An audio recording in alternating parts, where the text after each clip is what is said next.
Hi, Joe Simhart here again. It's September 25th, 2024. I recently had a discussion with someone about Armstrongism, or Herbert W Armstrong's Worldwide Church of God, and its spin-offs and its predecessors, like, for instance, the Adventist movement that he first went to in Oregon, which inspired him to become what he was.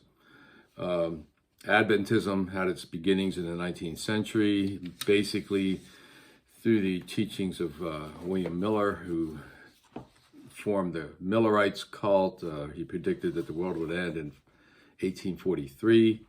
He died in 1849, still believing that it might happen soon, even though it didn't happen in 1843. And tens of thousands of people that believed him defected, calling it the Great Disappointment, while others formed new groups based on Adventism, the Jehovah's Witnesses, and the Seventh-day Adventists being the most notorious.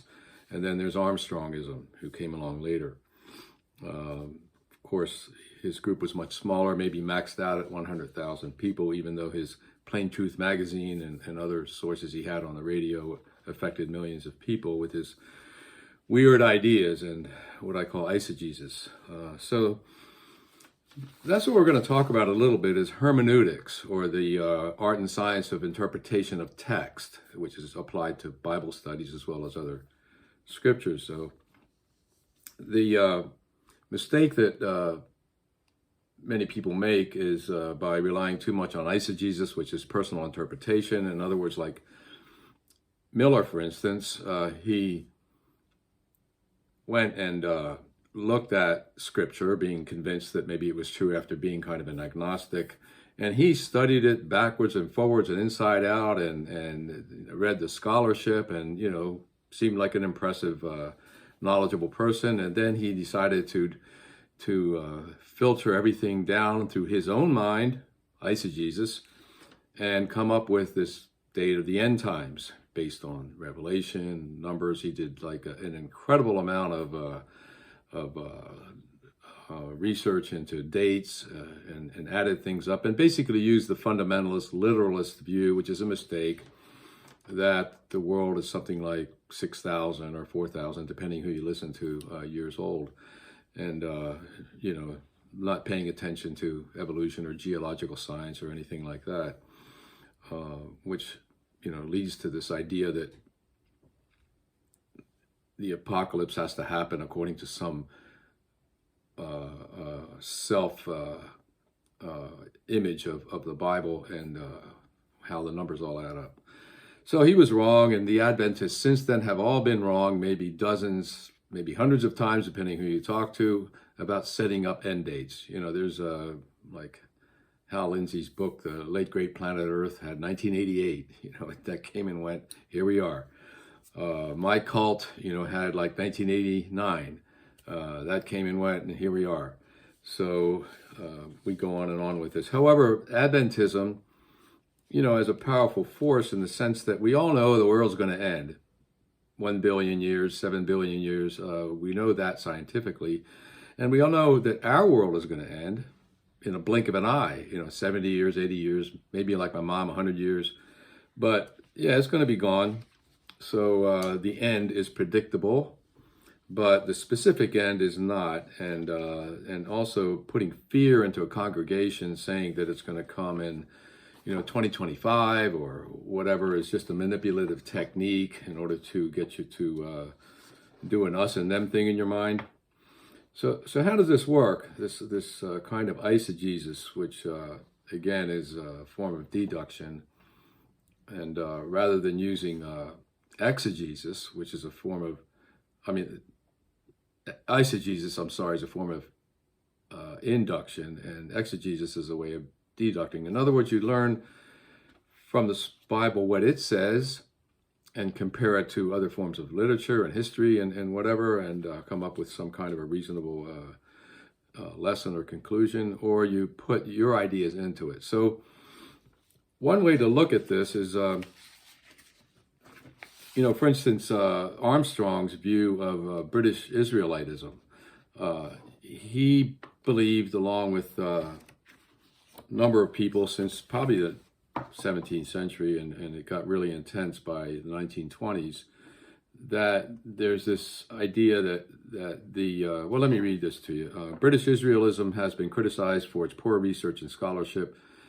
In the 1910 edition of the Encyclopedia Britannica, an article which summarizes the theology of British Israelism contains a statement that the theory of British Israelism rests on premises that are deemed by scholars, both theological and anthropological, to be utterly unsound or nonsense. And so there's even overwhelming cultural, linguistic, historical, and genetic evidence against it. So nevertheless, Armstrong and others believe that this idea that and I'm just going to be brief about this, that the Jews that we think of as Jews aren't Jews, that the real tribe that represented God migrated somehow to England, and that, you know, from that idea we have Christian identity, which believes that Jesus was a blue-eyed, blonde-haired, you know, kind of a white person. But it feeds into racism and anti-Semitism. And obviously Hitler believed in that theory, so did the neo-Nazis, and let me give you an example. And so did Armstrong, right? And so this book, Blood in the Face, that looks at the extreme right-wing and neo-fascist organizations in America. Here it says, the roots of the racist right. The theoretical underpinnings for today's far right originated at the time of the French Revolution and the creation of the myth of an international Jewish conspiracy. Evolving and expanding over the years, this myth worked its way through Europe in the early 20th century and was popularized in America during the 1920s. And then Henry Ford was one of the first and most influential promulgators of this doctrine. It was picked up by the Ku Klux Klan, and it's added to its agenda of anti-Black and anti-Catholic terror. The myth gained currency with the addition of a quasi-theological theory called Christian identity. And that essentially says that the only true Israelite people, white Aryans, whose sign of racial purity is their ability to blush, to have blood in the face. So there you have white supremacy and British Israelism and Armstrongism all in one little crazy lump. That's only one thing that Herbert W Armstrong got wrong.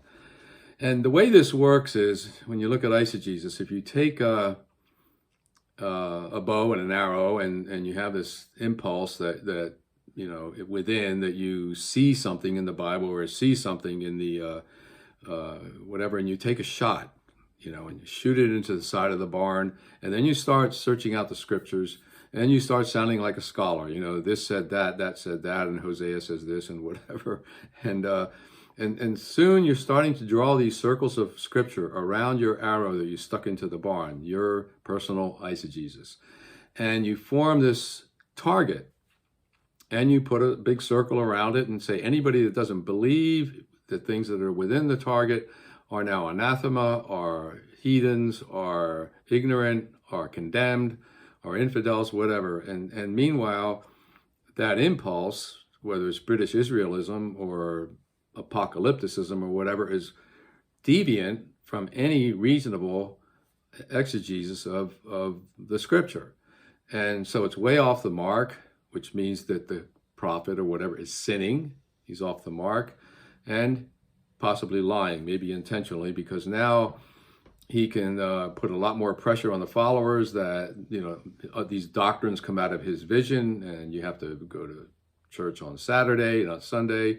If you go on Sunday, you're an infidel, you're going to be extinguished in the lake of fire, and only the ones that make themselves God, like, you know, preachers like, occultists like Gurdjieff taught that you had to create a soul, or else your soul that you have is going to be eaten up by the moon. You'll be extinguished in metaphorical terms in that occult doctrine. So Armstrong reflects occultism in that sense of building a soul. I mean, all of Christianity from the beginning rejected that type of spirituality.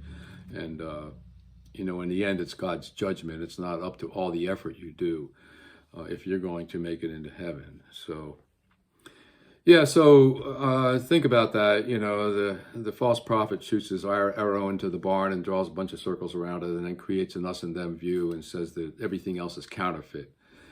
Talks like a schizophrenic. You know, what's in my mind is real, and you can't tell me that the voices aren't real. And the government really did put a chip in my head, and you know, I tried to dig it out, but I couldn't. I literally saw somebody that I knew with a big gash on his head, trying to dig out the chip that the government put on his head. This is the kind of thinking that kind of eisegesis can lead to. It's crazy talk, basically. Anyway, I just wanted to bring this up regarding the wrong way to interpret Scripture, and how it can lead to cult thinking, and then leads to a kind of a paranoid us and them universe for the cult member. So hopefully this helps a little bit. We're going to put up some links that will help clarify this a lot more, and you can spend a few hours or days or years studying it if you wish. But thank you for listening. Take care.